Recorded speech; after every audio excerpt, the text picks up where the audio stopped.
According to latest information from the courts, the number of suspects in remand is 3 times higher than the recommended capacity, with the recent suspension of court proceedings due to the pandemic worsening the situation.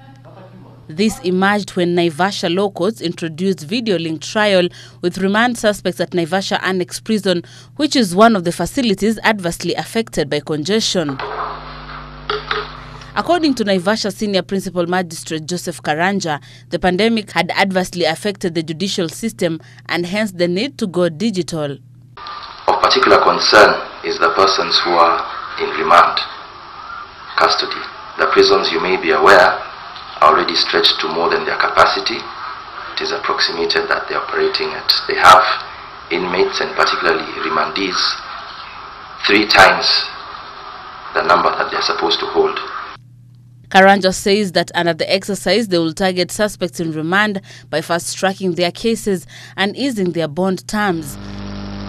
Addressing the press in his office before embarking on the video-linked trial, the magistrate noted that before the outbreak of the virus, courts were already facing a challenge of backlog of cases. For instance, where persons are in custody and awaiting judgment, and due to the nature and circumstances of their cases, as well as the situation that we find ourselves in, it is not necessary, or we find it will not serve any purpose to continue holding them in custody. Karanja added that despite the backlog, the judiciary was keen to make sure that justice was dispensed to suspects fastest as possible.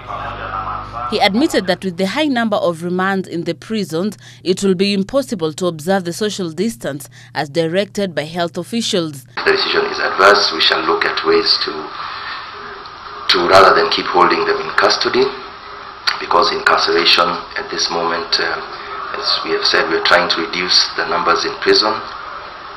Incarceration will not help, so we are doing this as a means of decongestion and also as a means to keep the justice system moving. On the video link technology, he noted that other courts, mainly in the coast, had embarked in their use of technology, which allowed the courts to proceed with their services. During the session in Naivasha, a 54-year-old suspect, Harrison Gisheru, who had been in remand for over a year for an offense of stealing livestock, was set free. Busara Naman for Ebru TV.